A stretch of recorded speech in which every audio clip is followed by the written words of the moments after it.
अस्सलाम नाज़रीन, आप देख रहे हैं प्रोग्राम बागी क्यों और मैं हूं आपका होस्ट ज़ैनुल आबिदीन। नाज़रीन, मुल्क की हालात दिन ब दिन बिगड़ते जा रहे हैं, लेकिन सियासत वहीं की वहीं खड़ी है। पाकिस्तान की एक और ऑडियो लीक हुई शौकत तरीन साहब की और पंजाब के वज़ीर ख़जाना जो मोहसिन लगारी साहब हैं उनके दरमियान, इसी तरह से तैमूर झगड़ा साहब और शौकत तरीन साहब उनकी भी एक ऑडियो लीक हुई जिसमें मुल्क की सालमियत को मलहूज़े खातिर नहीं रखा गया, लेकिन अपने सियासी इंटरेस्ट को बालातर रखा गया है। और इमरान खान साहब की इज्जत और उनकी शोहरत शायद मुल्क की सालमियत से बड़ी हो चुकी है। उनके इंटरेस्ट मुल्क की 22 से 24 करोड़ आवाम के इंटरेस्ट उनकी जिंदगियों से बड़े हो चुके हैं। इन सारे सवालात के जवाबात लेने के लिए हमारे साथ मौजूद हैं सीनियर एनालिस्ट जनाब अब्दुल रऊफ साहब। उनसे पूछते हैं कि परवेज इलाही साहब क्यों नजर नहीं आ रहे, ये जेलम का जो जलसा है ये क्यों इतना फ्लॉप हुआ है, अवाम जो है क्या वो किसी तरह से गुस्से का इजहार कर रही है इमरान खान साहब के साथ, और उसके साथ साथ इमरान खान साहब के जो एक्स वजीर खजाना हैं उनकी ये ऑडियो मुल्क के लिए किस कदर खतरनाक साबित हो सकती है। सर बहुत शुक्रिया आप तशरीफ लाए। मुझे ये बताइएगा, ऑडियो अभी रिसेंटली जो लीक हुई है, आप क्या समझते हैं ये मुल्क की सालमियत के लिए किस कदर खतरनाक साबित हो सकता है, ये जो बयान जारी किया है शौकत तरीन साहब ने? बिल्कुल, ये तो एक ऐसा लगता है जैसे इससे बड़ी साजिश नहीं हो सकती कोई।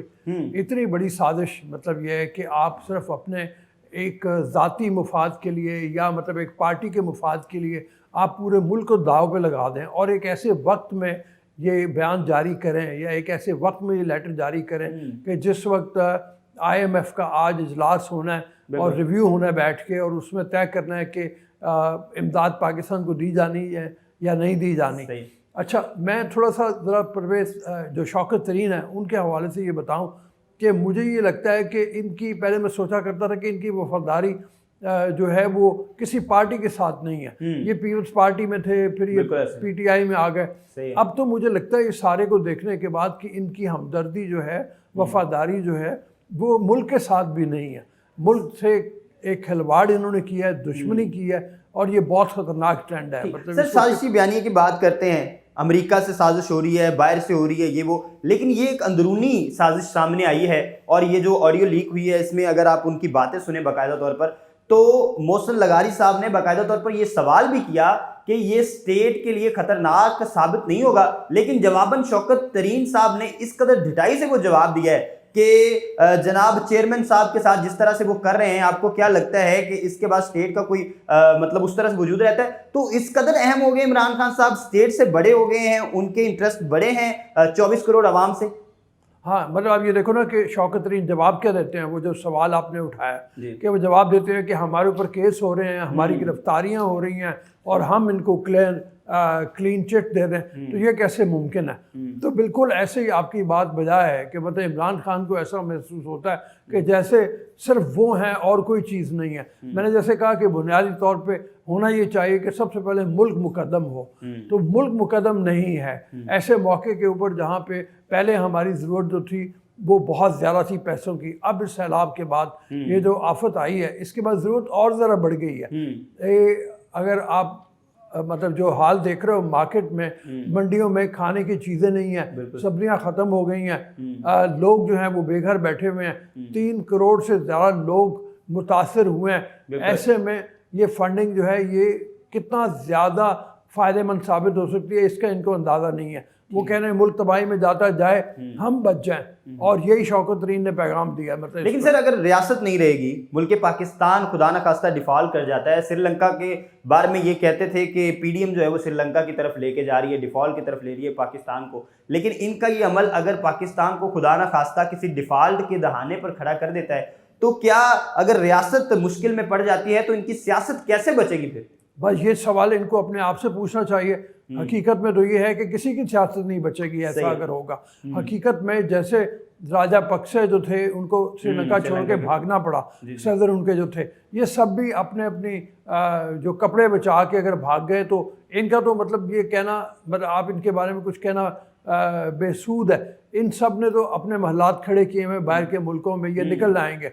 लेकिन मेरा ख्याल है कि इनको ये सोचना चाहिए कि अगर इतने बुरे हालात में इन्होंने छोड़ने की कोशिश की तो अवाम इनको छोड़ेंगे नहीं।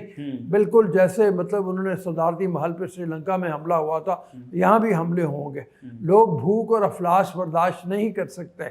लोग यानी बेअमनी जो है उसमें किसी हद तक बर्दाश्त कर लेते हैं, लेकिन भूख और अफलास बर्दाश्त नहीं होती। सर, सोशल मीडिया पर अगर देखें तो पीटीआई जो है वो बाकी जमातों से मजबूत नजर आती है, उनके कारकुन बहुत ज़्यादा एक्टिव नजर आते हैं, नौजवान बहुत ज़्यादा पीटीआई में है। इस वजह से तो सोशल मीडिया पर वो अपने बयानिए को जो है वो लोगों तक पहुंचाने में बड़ी आसानी से मतलब पहुंचा लेते हैं, सारी चीज़ें बड़ी आसानी से टैकल कर लेते हैं। आपको क्या लगता है ये जो ऑडियो लीक है इसको कवर कर लेगी पीटीआई किसी तरह से, या जो पीटीआई के कारकुन हैं वो इसके खिलाफ पार्टी के अंदर किसी किस्म का एहतजाज रिकॉर्ड करवाएंगे? देखिए ना, कवर करना तो तब की बात हो अगर पीटीआई के लीडरान वो ये कहें कि नहीं ये कट एंड पेस्ट थी, जैसे असद उमर ने बात की। अगर शीरी मज़ारी जैसे लोग आगे आके क्लेम कर रहे हैं कि हाँ ये बिल्कुल ठीक ऑडियो है, क्योंकि तो हम तो पहले दिन से आईएमएफ के प्रोग्राम के खिलाफ हैं, तो जब वो क्लेम करने लगे कि हम वो खिलाफ हैं और हम नहीं चाहते कि ये हो, तो फिर मतलब किस तरीके से कवर करें? लेकिन ये डील तो इन्होंने खुद की थी, पीटीआई हुकूमत में ये डील ये अब इस मौके पे वो मुकर जाए तो और बात है कि हमने डील खुद की थी या नहीं की थी। ऐसा महसूस हो रहा है कि जैसे उस बयानी से वो हट रहे हैं। अच्छा सर, मुझे ये बताएं कि आपने ये भी देखा कि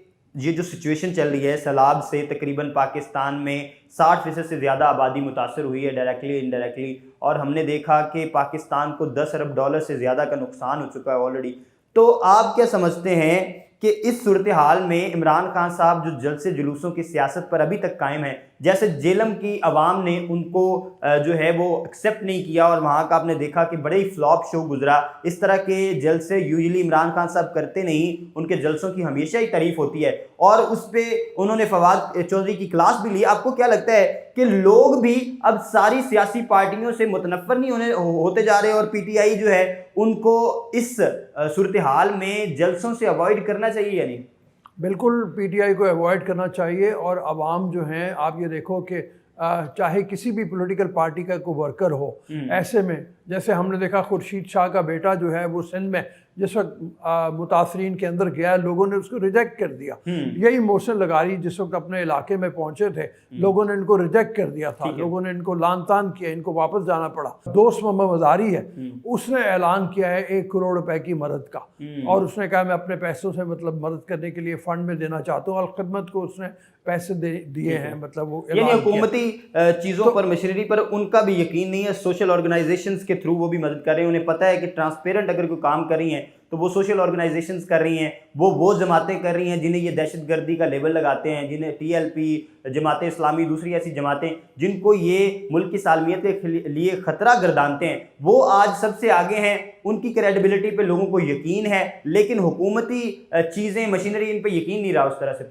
आप ये देखो कि पहले हमारी फ़ौज ने ऐलान किया था कि हम अलहदा से कोई अकाउंट नहीं बनाएंगे। ठीक है, हम जो फ़ौज का वफाकी हुकूमत का अकाउंट होगा उसी में जो पैसे आएंगे उसी को खर्च करेंगे। ठीक है। लेकिन फिर मजबूर होकर जब उन्होंने देखा कि हमारी क्रेडिबिलिटी है, फ़ौज को लोग पसंद करते हैं और उनके अकाउंट में या उनके कैंपों में पैसे देने भी वो ऑन द फील्ड में नजर आ रही होती चीज़ें, बगैर किसी झिझक के जाते हैं। तो फिर उन्होंने ऑन ग्राउंड भी देखा कि काम कर रहे हैं वो लोग, निकल रहे हैं, हर जगह पहुंच रहे हैं। अपने इतने मुश्किल हालात में उन्होंने फौजी जवानों ने अपनी जानों को हथेली पे रख के उन्होंने मदद करने का ठेका उठाया हुआ है। तो आप ये देखें कि उस हवाले से फिर उनके जो कैंप्स हैं वहाँ पे लोग पहुँच भी रहे हैं और वहाँ इमदाद भी कर रहे हैं। सर, अब मुझे ये बताइएगा, इस सारी सूरत हाल में पंजाब पाकिस्तान का सबसे बड़ा सूबा है आबादी के लिहाज से। पाकिस्तान में जनूबी पंजाब में अगर पर्टिकुलरली देखें तो बहुत ज़्यादा मुतासर हुआ है, वो भी सैलाब से। तो आप क्या समझते हैं परवेज़ इलाही साहब जो कि सबसे बड़े सूबे के वज़ीर आला हैं, वो इस सारे सिनेरियो में, इस सारी सिचुएशन में कहीं नज़र नहीं आ रहे उस तरह से, और बिल्कुल डमी सा फील हो रहा है परवेज़ इलाही साहब, जिस तरह से उस्मान गुजार थे उसी तरह का रवैया और उसी तरह की जो सिचुएशन है वो परवेज़ इलाही साहब के साथ भी है। आप क्या समझते हैं परवेज़ इलाही साहब सीन से ऑफ क्यों हैं? परवेज़ इलाही ग्राउंड पे कहीं नज़र नहीं आ रहे। शायद उनको भी डर है कि अगर मैं उन इलाकों में गया तो लोग मारेंगे पकड़ के मुझे, कि ये तुमने ऐसे मौके पे इतने दिन कर दिए, तुमने मदद करने के लिए बड़ी देर कर दी मेहरबान, बहुत देर कर दी मेहरबान आते आते। वो जो कहते हैं ना कि कश्तियाँ डूब गई हैं सारी, अब लिए फिरता है पानी मुझको।